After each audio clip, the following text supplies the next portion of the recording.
கஷ்டம் இல்லாத யாருமே கிடையாது. நம்ம ஏழைய பிறந்துட்டோம். அந்த ஏழைய பிறந்துட்டோம் அப்படின்னா அது வந்து நம்மளுடைய தப்பில்லை. ஜாதகத்துல அவருக்கு என்ன தேவையோ அது நீங்க பூர்த்தி செஞ்சு கொடுத்தீங்கன்னா அவங்களுடைய தலைமுறை இல்ல ஜாதகம் பேசல, சாமியும் பேசல, சம்பந்தப்பட்ட பிரச்சனை, குலதெய்வ சம்பந்தப்பட்ட பிரச்சனை, இதெல்லாம் நீங்க தெரிஞ்சுக்கணும்னா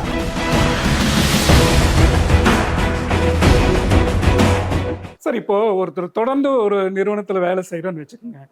அவருக்கும் அவருக்கு அவரோட முதலாளிக்கு அடிக்கடி ஒரு என்ன வேலை செஞ்சாலும் ஏதாவது ஒரு சண்டை வந்துட்டே இருக்கும், ஒத்து போகாமையே இருக்கும். இதுக்கு என்ன காரணம் சார்? இப்போ ஏன்னா எனக்கும் ஒரு ராசி இருக்கும், எனக்கும் ஒரு தசா பலம் இருக்கு. நீங்க சொன்ன மாதிரி அந்த ஜோதிட ரீதியாக ஒரு விஷயம் போயிட்டு இருக்கு, அதே மாதிரி அவருக்கு ஒரு விஷயம் வேலை செய்யும். இதுல ஏதாவது முரண்பாடுகள் இருக்குமா? இது வந்து ஒரு நல்ல கேள்விதாங்க.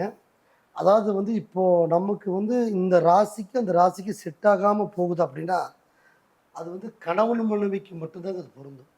எம்டிக்கு நமக்கு பொருந்தாது. நம்ம நேரம் சரியில்லை அப்படின்னாலும் நம்ம எங்க போனாலும் சங்கடம் வரும். அப்போ நம்ம வந்துங்கிறது அவர் நம்ம கிட்ட மட்டும் தான் அப்படி பேசுறது கிடையாது. மற்றவங்க இருக்கிறவங்க வச்சு மெயின்டைன் பண்ணுவாரு. இல்ல அது அவர் குணமாவே கூட இருக்கலாம், எல்லாருக்கிட்டையுமே எரிஞ்சு விழுகிற மாதிரி ஒரு கேரக்டர் இருக்கலாம். ஆனா நமக்கு வந்துங்கிறது இங்க வந்து பிரச்சனை இருக்குதுன்னா உங்களுக்கு வீட்லயும் பிரச்சனை இருக்கும், வெளியில போனாலும் பிரச்சனை இருக்கும், எந்த இடத்துலயுமே நிலைச்சு அவங்க வேலை செய்ய முடியாது. அப்ப அந்த நேரத்துல இந்த குணாவசியங்கள்ல முன்கோபம், முரண்பாடு இதெல்லாம் வருது இல்லைங்களா? அதுக்கு வந்து நம்ம வந்து கோபத்தை குறைக்கிறதுக்குன்னே வந்துங்கிறது நம்ம சில தெய்வ வழிபாடுகளை பண்ணணும். அதுக்கு பண்றப்போ 9 நவகிரகங்கள் எடுத்துக்கிட்டீங்கன்னா கும்பகோணத்துல வந்து ஒவ்வொரு ராசிக்கு ஒவ்வொரு நவகிரகம் இருக்கும்போது ஒவ்வொரு மனிதனுக்கு ஒவ்வொரு பரிகாரம் ஒரு விஷயத்துக்கு இருக்கு. அப்ப நம்ம கோபம் குறையணும். இப்போ உடம்பு நிலை சரியில்லை கூட வைத்தீஸ்வரர் கோயிலுக்கு போனோம்னா அது வந்து உடல்நிலைக்கு ஓகே ஆயிரும்.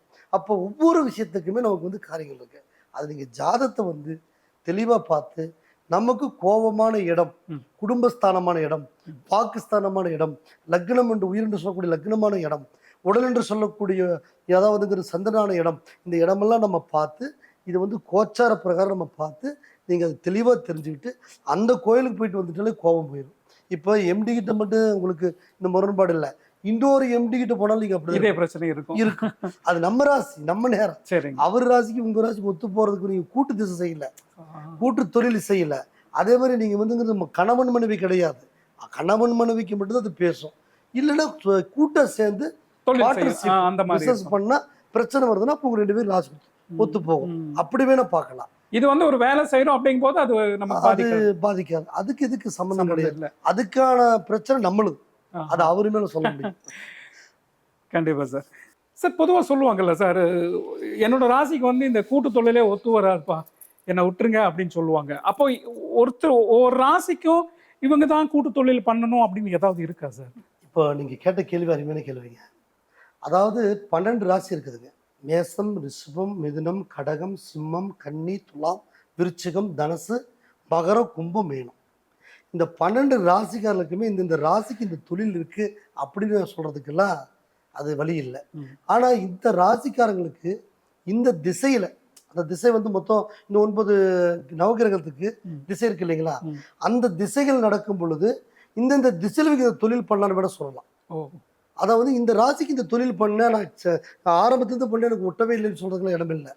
அவருக்கு 10ஆம் இடத்துல சொந்த தொழில் பண்றதுக்கு யோகம் இருக்கா, 10ஆம் இடத்துல வந்து கூட்டு தொழில் செய்யறதுக்கு யோகம் இருக்குதா, இல்ல வெளிநாடு போறதுக்கு யோகம் இருக்கா அப்படிங்கிறது வந்து அவருக்கு 10ஆம் இடத்துல எந்த கிரகம் நிர்ணயிக்கிறதோ அதுதான் அவருக்கு பேசும். அவர் முதல்ல நல்லா இருக்கும்போது வச்சிருப்பாரு, மனசு நொந்து போயிருப்பாரு. அப்பா நமக்கு இது செட்டே ஆகாதுன்னு அதுல இருந்து வெளில வந்துட்டா ஒவ்வொருத்தருடைய குணம் அது மறுபடியும் போக மாட்டாங்க. ஒரு தப்பு பண்ணி அடிபட்டு வந்துட்டு போக மாட்டாங்க. அதுக்கு சொல்றதுக்கு முடியாம தான் அவங்க இப்படி எனக்கு இது செட்டே ஆகாது அப்படி சொல்லுவாங்க. ஆனா அப்படிலாம் கிடையாதுங்க. அந்த நேரத்துல அவங்க செட் ஆகல. அதுவே வந்துங்கிறது இப்போ ஒரு மேட்ச்ல வந்து கிரிக்கெட் விளையாடுறாங்க, இந்த ஃபீல்டுல தோத்துறாங்க, அடுத்து உலகக்கோப்பை வரும்போது அதே டீம் ஜெயிக்குது இல்லைங்களா? எனக்கு கிரிக்கெட் ஒத்தே வராதுன்னு யாரும் வெளியே போயிருக்கிறாங்களா? அப்படி கிடையாது. அதாவது நம்ம அந்த ஃபீல்ட தோத்து போறாங்க அப்படின்னா அவங்க நேரங்களா அடுத்த ஃபீல்டுல விடாமுயற்சியில் ஜெயிக்கிறாங்க பாருங்க. அப்ப அந்த நேரங்கள கரெக்டா கிரகநிலை உட்காருது. கிட்டத்தட்ட வந்துங்கிறது ஒரு 11 பேர் விளையாடுறாங்கன்னா ஒரு 6 பேர் 7 பேருடைய ராசி அந்த டயத்துல ஒத்து வருது, டக்குன்னு ஜெயிக்கிறாங்க. அதுதான் எல்லாருமே ஒத்து போகாது. அதுல வந்துங்கிறது மெஜாரிட்டி ஒரு 60% எங்க இருக்குதோ அதை ஒத்து வரும். அப்படின்னா இப்போ நம்ம கிரக நிலைகளை வந்து பார்க்கணும்னா ஜாதகம் தொடர்ந்து நம்ம பார்க்கணுமா சார்? ஒரு சிலர் சொல்லுவாங்களே அடிக்கடி பார்க்கக்கூடாது அப்படிங்கிறாங்களே. தொடர்ந்து பார்க்கணுங்கிறது கிடையாதுங்க. அப்படி கிடையாது. அதாவது வருஷத்துக்கு ஒரு முறையாவது நம்ம பார்க்கணும். இல்லைன்னா நம்ம ஏதாவது ஒரு விஷயங்கள் முக்கியமா பண்ணும்போது செய்யும்போது. பார்க்கணும். ஏன்னா பார்க்காம செய்யக்கூடாது. இப்போ ஒரு இடத்துக்கு போறோன்னா முதல்ல கல்வி, அடுத்தது வந்து தொழில், அதுக்கு அடுத்தது கல்யாணம், அதுக்கு அடுத்தது வந்துங்கிறது புத்திரபாக்கியம், அப்புறம் வீடு. இது நம்மளுடைய ஸ்டாண்டர்ட் வழக்கமா. லைஃப். இதெல்லாம் இது வந்து எல்லாத்துக்குமே நம்ம ஒரு இடமே வாங்குறோம். ஆமா. ஒரு பூமி யோகம் எல்லாத்துலயும் யோகத்துல தான் இருக்குதுங்க. பூமி யோகம், கார் வாங்குறோம், வண்டி வாகனம் வாங்குறோம், அது யோகம். அதே நேரம் ஒரு நகை நட்டு வாங்குறது கூட யோகம் தான். கண்டிப்பா இந்த டயத்துல இன்வெஸ்ட்மெண்ட் பண்ணலாமா, பண்ணலாமா? இந்த டயத்துல பூமியில பணம் போடலாமா, வாகனம் வாங்கலாமா, இதெல்லாம் நம்ம பார்த்து தான் பார்த்து நம்ம தான் செய்யணும். செய்யணும். இப்போ உதாரணத்துக்கு சொல்ல போனா ஒரு போன இடையில ஒரு நியூஸ்ல பார்த்தோம். BMW வாங்குறாங்க, செலிபிரிட்டி பண்ணாங்க, ஃபேமிலியோட 2 குழந்தைங்க, அப்பா அம்மா பெங்களூர் போறாங்க, புது காரில் போறாங்க, சூப்பரான காரு, நல்லா அதான் லக்ஸுரியான காரு. நல்லா வந்து எப்படி சொல்றேன்னா, கார் வந்து பார்த்தீங்கன்னா எவ்வளோ ஒரு ஆக்சிடென்ட் ஆனாலும் இந்த கார் வந்து இதாகாது, அவ்வளோ ஸ்ட்ராங்கான கார். அந்த காரு மேலே கண்டெய்னர் லாரி விழுந்து குடும்பமே இறந்துட்டாங்க. நியூஸ் நம்ம கொஞ்சம் நாளைக்கு முன்னாடி பார்த்தோம். அது ரொம்பவுமே வருத்தத்துக்குரிய விஷயம். ஆனால் அது அவங்க பார்த்து பண்ணாங்களா பார்க்க பண்ணாங்கன்னு தெரியல. பட் அந்த மாதிரி ஒரு சூழ்நிலைகள் ஏற்படுறதுக்கு காரணம் அலட்சியம். புரியுதுங்களா? ஆமா. நம்ம வந்துங்கிறது மனிதனுடைய கண்கள் திஷ்டிகள் எல்லாம் சாதாரண விஷயம் இல்லைங்க. இன்னைக்கு சாமியே இல்லைன்னு சொல்றதுக்கு ஒரு கூட்டமே இருக்குதுங்க. அது நிறைய பேட்டில் நம்ம பார்த்துருக்குறோம். ஆனால் கிரகம் இல்லைன்னு யாரும் சொல்ல முடியாது. காலையில் சூரியன் பார்க்குறோம், சாயந்தரம் சந்திரன் பார்க்குறோம். அந்த காலத்தில் பார்த்தீங்கன்னா சாமி கும்பிட போகும்போது கோயில் அங்கே இருக்குதுன்னா 1 கிலோமீட்டர் இந்த பக்கமே செருப்பு விட்டுட்டு அந்த ரோட்லேயே விட்டுட்டு போவாங்க. ஆமாங்க. இப்போல்லாம் காரில் போகும்போது அப்படியே கும்பிட்டுட்டு அப்படியே போகிறாங்க. ஆமா. என்ன காரணம்னு நிறைய நான் பேட்டியில் சொல்லியிருக்கிறேன். அந்த காலத்தில் வந்துங்கிறது பயபக்தின்னு ஒன்று இருந்துச்சுங்க. இப்போ பக்தி இருக்குது, பயம் இல்லை. பயம் இல்ல. சாமி நம்மளை ஒன்றும் பண்ணாது. ஏன்னா கண்ணுக்கு தெரியாததுனால அவங்க அப்படி நினைக்கிறாங்க. தெரிஞ்சுக்கணும். எல்லா விஷயத்துலையுமே சாமி இருக்குதுங்க. ஒரு குழந்தையோ ஒரு இடத்துக்கு போகும்போது டக்குன்னு வந்துங்கிறது இந்த மாதிரி அந்த குழந்தை அங்கே நிற்கிது, ரோட்டில் நிற்கிது, இறக்கி நம்ம வந்து இறங்கி ஒரு ஓரமாக விட்டுட்டு போகலாம். நம்ம இறங்கி போயிட்டு வர்றதுக்குள்ள அது வந்துங்கிறது நம்ம கொஞ்சம் முன்னாடி போய் நடக்கிற ஆக்சிடென்ட் நம்ம தவிர்க்கிறோம். கண்டிப்பா சார். அது காரணம் நம்ம வந்துங்கிறது போகிற பாதைகளை வந்து ஆன்மீக ரீதியாக ஜாதக ரீதியாக நம்ம கொண்டு போனால் கண்டிப்பாக 100% இருக்கிற பிரச்சனை அதாவதுங்கிறது கண்டிப்பாக ஒரு 40-50%, 60% குறைக்கலாம். கண்டிப்பா. அது நம்பிக்கையோடு போகணும். அந்த நம்பிக்கை தான் நம்ம மனிதன் வாழ்க்கையில் நம்ம இப்போ வந்து இந்த லெவலில் இருக்கிறோம். நம்ம நினைப்போம் என்னடா வாழ்க்கையில் கஷ்டம், இது எந்த வாழ்க்கை, நம்மளும் சாமி கும்பிட்றோம், நல்லது செய்கிறோம், ஆமா. தான தர்மம் பண்ணுறோம், அன்னதானம் பண்ணுறோம், வஸ்திரதானம் பண்ணுறோம், எல்லாமே ஜாதகம் நடக்குது. ஆனால் இவ்வளோ பண்ணுற கஷ்டம் கடவுள் கொடுக்காம இருக்கவே மாட்டேங்குது. கஷ்டம் இல்லாத யாருமே கிடையாது. அது பிஎம்மாக இருந்தாலும் சரி, சிஎம்மாக இருந்தாலும் சரி, நடிகர் உச்ச நடிகராக இருந்தாலும் சரி, யாராக இருந்தாலும் சரி, அதாவது ஆதீனமாகவே இருந்தாலும் சரி, அவருக்குன்னு ஒரு கவலை இருக்கும். கண்டிப்பா சார். ஐயோ நம்ம வந்து 1,00,000 பேருக்கு அன்னதானம் பண்ண முடியலையே, நம்ம ஒரு ஆசிரமம் இன்னும் பெருசாக பண்ண முடியலையே, நம்ம இன்னும் வந்துங்கிறது நினச்சது நம்ம முத்தி அடைஞ்சு இன்னும் மக்களுக்கு வந்துங்கிறது அள்ளி கொடுக்க முடியலையேங்கிறது ஆதீன கவலையாக இருக்குது. உச்ச நடிகராக இருந்தால் இன்னும் நம்ம வந்துங்கிறது பெருசாக பண்ணி மக்களை இன்னும் பெருசு பண்ண முடியலையே அப்படிங்கிறது இருக்கும். அதே மாதிரி அரசியலில் வந்து சிஎம் என்னதான் பண்ணாலும் அவரையும் குறை சொல்கிறதுக்கு ஒரு கூட்டமே கூட்டம் இருக்கு. பிஎம்மாக இருந்தாலும் என்ன நல்லது பண்ணாலும் அவங்களையும் குறை சொல்ல கூட்டமே இருக்குது. இப்படி அதாவது ஒரு மனிதன் யாராக இருந்தாலும் எவ்வளோ உச்சத்தில் இருந்தாலும் அவங்களுடைய எதிர்கால வாழ்க்கையில் அவங்க ஜெயிக்கணும், அவங்க நல்லது பண்ணணும்னா அந்த ஜாத ரீதியாக தான் போகணும், நம்பிக்கை ரீதியாக தான் போகணும். கண்டிப்பா சார். எல்லாருக்கும் ஒரே மாதிரி இருந்துடாது. ஆமா. அந்த நம்பிக்கை தான் அவங்களுக்கு வேணும். அந்த நம்பிக்கையோடு போகும்போது அது சக்ஸஸ் பண்ணணும். நிச்சயமா சார். நிச்சயமா சார். அதாவது ஏன் நான் வந்துங்கிறது இப்போ இவங்களெல்லாம் உதாரணத்தில் சொன்னேன் அப்படின்னா, கஷ்டம் அப்படிங்கிற இல்லாதது யாருமே கிடையாது. கடவுளுக்கு கூட அந்த கஷ்டத்தை கொடுத்துருக்குதுங்க. ஏன்னா இப்போ நம்ம இந்த அளவுக்கு இருக்கிறோம். எல்லாருமே உதாரணத்துக்கு வச்சுக்கோங்க, நம்ம இந்த அளவுக்கு இருக்கிறோம். நம்மளை விட கீழே எத்தனையோ பேர் இருக்கிறாங்க. அவங்களே நினச்சி பாருங்க. ஆமா. அப்போது மனவிரக்கத்தில் நான் இப்போ சொன்ன மாதிரி இவங்க எல்லாமே நமக்கு இவ்வளோ கஷ்டத்தை கொடுக்குது, இவ்வளோ சிரமத்தை கொடுக்குது, நம்ம இவ்வளவு புண்ணியங்கள் பண்ணுறோம், அதான் வஸ்திர தானம், அன்னதானம் எல்லாமே கொடுக்குறோம், அப்படியும் ஏன் நம்ம கஷ்டத்தை கொடுக்குதுன்னா அது கஷ்டம் கிடையாது. அதாவது உங்களுக்கு வரக்கூடிய பிரச்சனை தவிர்க்கிறதுக்கு ஒரு மன உளைச்சல். கசப்பு இல்லாமல் எந்த மருந்து சாப்பிட்டாலும் அது ஆபத்து தான். ஆமா. சுகர் சாப்பிடுங்க, செம்ம டேஸ்ட்டாக இருக்கும், சுகர் வந்துடும். அதே நேரம் பார்க்குறப்ப நீங்கள் புளிப்பு சாப்பிடுங்க, செம்ம டேஸ்ட்டாக இருக்கும். இப்படி உப்பு எல்லாமே எது நீங்கள் அதிகமாக நல்ல சுவையாக இருக்குதோ அது பிரச்சனை இருக்கும். ஆனால் எது கொஞ்சம் கஷ்டத்தோடு நீங்கள் சாப்பிட்றீங்களோ, அதாவது உப்பு இல்லாத சப்பச்சோறு சாப்பிடும்போது அந்த காலத்தில் வந்து வெறும் கஞ்சி மட்டும் குடிச்சிட்டு தோட்டத்து வேலைக்கு போனவங்க எல்லாமே நல்லா நல்லா 80 வருஷம் 90 வருஷம் 100 வருஷம் இருந்தாங்க. இப்போ ஏசியில் படுத்துட்டு அதாவதுங்கிறது என்ன பீஸா இந்த KFC Burger. இதெல்லாம் பர்கர் இதெல்லாம் சாப்பிட்ட பிறகு என்ன ஆகுது அப்படின்னா அவங்கெல்லாம் 40 39 இருக்கிறதே பெரிய விஷயமாகுது. அதனால கஷ்டம் இல்லாமல் யாருமே கிடையாது, எல்லாருக்குமே கஷ்டம் இருக்கும். இது கஷ்டம் என்னன்னா நமக்கு வந்து வர வேண்டிய ஆபத்துகளை தடுக்கிறது தான். எல்லாருக்குமே இருக்கும். அதை பேஸ் பண்ணி வெளியில வர்றது தான் பரிகாரம். அதுதான் நமக்கு வந்து காத்தடிச்சா ஒரு படம். அதுதான் ஜோதிடம், அதுதான் ஆன்மீகம். இப்போ நம்ம கஷ்டத்துக்கு ஒரு ஆன்மீகம் பரிகாரங்கள் எல்லாமே உடம்பு சரியில்லை ஹாஸ்பிட்டல் போகிறோம். எந்த நம்பிக்கையில் போகிறோம்? அந்த மருந்து எங்கே செஞ்சாங்க, எப்படி செஞ்சாங்க? இப்போல்லாம் டிவிலெலாம் பார்க்குறோம். நிறையா மருந்து வந்துங்கிறது அதாவதுங்கிறது அதில் ஆளுக்கள் இருக்குன்னு சொல்கிறாங்க.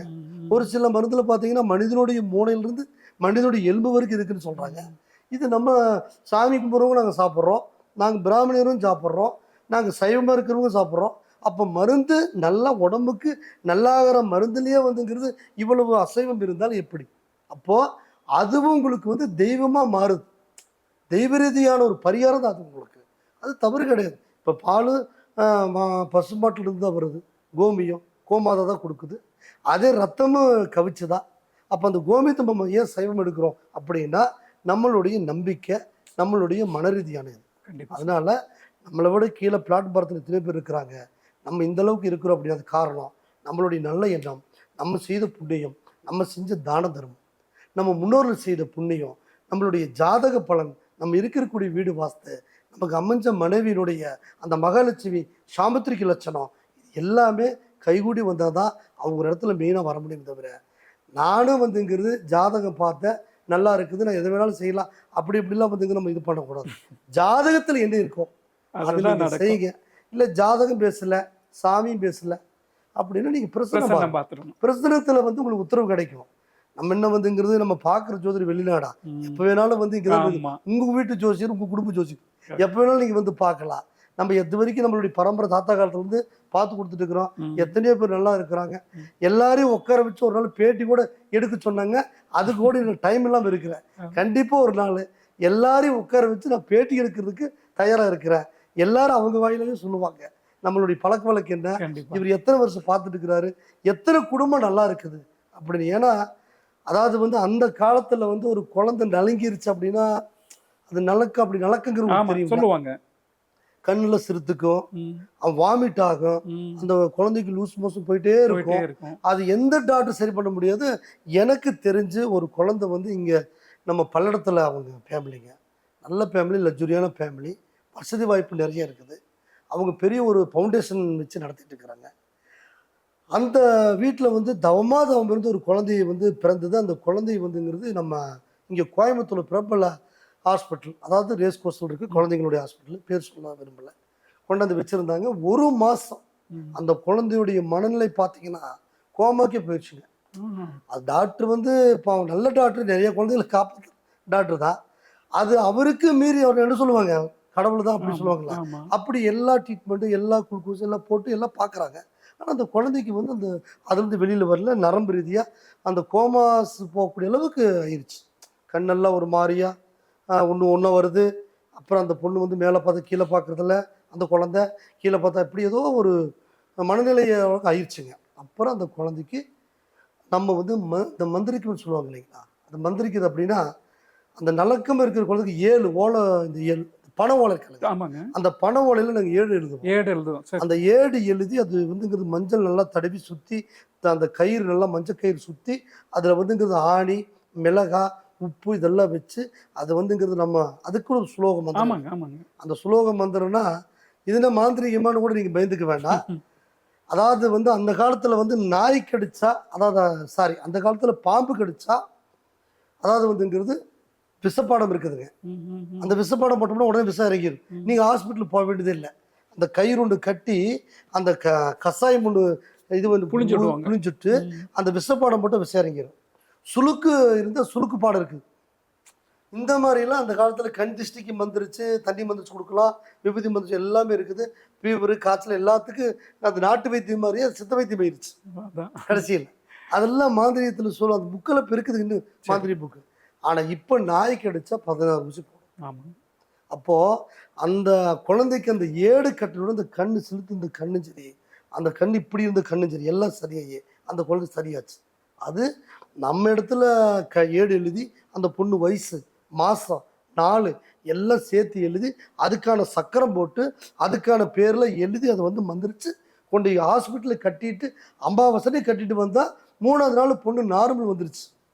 அப்புறம் ஒரு வாரம் கழிச்சு தான் ஹாஸ்பிட்டல் வந்தாங்க. ஆனால் மருந்து கேட்டுச்சு. எப்போ கேட்டுச்சுன்னா அந்த உடம்புல இருக்கிற துஷ்டி விலகின பிறகுதான் அந்த மருந்து கேட்டுச்சு. அப்படி அதாவது வந்துங்கிறது எப்பவுமே குழந்தைங்களுடைய நல்ல உடல் ரீதியாகவும் சரி அனைத்து வகையிலுமே நம்ம வந்துங்கிறது தெய்வ ரீதியான பாதையில், ஆன்மீக ரீதியான பாதையில், ஜாத ரீதியாக நம்ம கொண்டு போனோம்னா கண்டிப்பாக உடல் ரீதியாக இருந்தாலும் சரி, அதே மாதிரி வந்துங்கிறது தொழில் ரீதியாக இருந்தாலும் சரி, மன ரீதியாக இருந்தாலும் சரி, அனைத்து வகையிலும் சக்ஸஸ் பண்ணணும்னா எல்லாத்துக்கும் கோயில் இருக்குது, எல்லாத்துக்கும் பரிகாரம் இருக்குது. அது ஜாதகம் வச்சு தான் அது நிர்ணயிக்க முடியும். ஜாதகம் இல்லைன்னா குலதெய்வத்தை வச்சு நிர்ணயிக்கலாம். குலதெய்வமே தெரியலன்னா பிரசன்ன முறையில் நிர்ணயிக்கலாம். வாழ்க்கையில் முடியாது அப்படிங்கிறது எதுவுமே இல்லைங்க. சார், நான் இப்போ நேர்கள் இது சம்மந்தமா நிறைய பேர் பார்த்துருப்பாங்க. தொழில் சார்ந்த விஷயங்கள், அவங்களுடைய முன்னேற்றங்களோ வேலை சார்ந்து அப்படின்னு. உங்களை சந்திக்கணும்னா கோயம்புத்தூர் தான் வரணுமா சார்? எங்கெல்லாம் உங்களுடைய ஆஃபீஸ் இருக்குது சார்? சார் இப்போ பார்த்தீங்கன்னா நான் வந்துங்கிறது முழுமையாக அதிகமாக வந்துங்கிறது கேரளாவில் தான் இருப்பேங்க. சரிங்க. ஏன்னா வந்து அமாவாசை பௌர்ணமி இந்த நாட்களில் வந்து கேரளா போயிடுவேன். இப்போ நம்மளை பார்க்கணும்னா நீங்கள் முன்பதிவு கண்டிப்பாக வாங்கணும், அவசியம். நம்ம ஆஃபீஸ் நம்பர்லாம் இருக்குது. சரிங்க.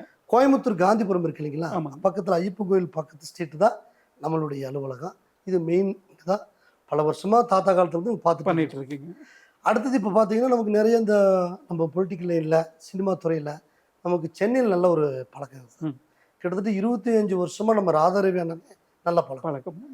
அப்போ அவருடைய மூலியமாக இப்போ அவருடைய இடத்துலையே நம்ம வந்துங்கிறது அண்ணனுடைய வீட்டு கீழ் வீடே கொஞ்சம் வந்துங்கிறது காலியாக இருக்கும்போது நம்ம ஹோட்டலில் இருந்து ஜாதகங்கள் அங்கே போய் பார்க்க நிறைய பேர் அங்கேருந்து அப்பாயின்மெண்ட்டுங்க வர முடியாதவங்க நம்ம போய் ஹோட்டலில் இருந்தோம்னா அங்கே மக்களுக்கு வர்றதுக்கு கொஞ்சம் சங்கடம் இருக்கும், தயக்கம் இருக்குது. ரெண்டாவது நம்மளுடைய சாமி பூஜை பொருள்கள் அங்கே வைக்க முடியலைங்க.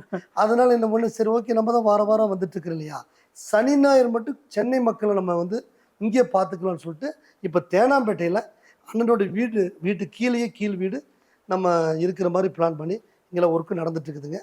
இப்போ அங்கே வந்தாலும் சனி ஞாயிறு வந்து அங்கே பார்த்துக்கலாம். சரிங்க. ஆனால் நம்மளை பார்க்கணும் கோயம்புத்தூர் வரலாம், சென்னை மக்கள் இங்கே வர முடியல நம்ம அங்கேயே பார்த்துக்கலாம். முக்கியமான நாட்களில் வரும்போது நீங்கள் அப்பாயின்மெண்ட் கேட்டு தான் வரணும். கண்டிப்பாக கேரளா வெளியே போய் வந்தனால. அது மட்டும் இல்லைங்க சார், இப்போ நம்ம வந்துங்கிறது இந்த ஆன்லைன் இருக்கு இல்லைங்களா, பெரும்பாலும் வந்து ஆன்லைன் தான் அதிகமாக இருக்குதுங்க. ஏன்னா எல்லாம் வெளிநாட்டில் அங்கிருந்து கால் பண்ணி வர முடியல அப்படிங்க பார்க்குறவங்களுக்கு நம்ம டேட் ஆஃப் பர்த்து அந்த டைம் அதை அவங்க அமைச்சு விட்டாங்கன்னா நம்ம இந்த ஃப்ரீயாக இருக்கிற நேரத்தில் நம்ம ஆஃபீஸுக்கு வர கிளைண்டெல்லாம் அவங்க பார்த்து முடிச்சுட்டு போன பிறகு ஃப்ரீயாக இருக்கிற காலகட்டத்தில் அந்த நேரத்தில் அவங்களுக்கு வந்து வீடியோ காலோ அல்லது வந்து ஃபோன் காலையோ அவங்களுக்கு என்ன திசை நடக்குது, இப்போ என்ன பண்ணலாம், இல்லை வெளிநாட்டிலையும் இருக்கலாமா, இல்லை வெளிநாட்டு ஒர்க்கு முடிச்சுட்டு இங்கே வந்து சொந்த தொழில் பண்ணலாமா, இல்லை பொண்ணு பார்க்கலாமா, இப்போ அங்கே வந்தால் செட் ஆகாம ஆகாதா, இதெல்லாமே நம்ம சொல்லிடலாம்.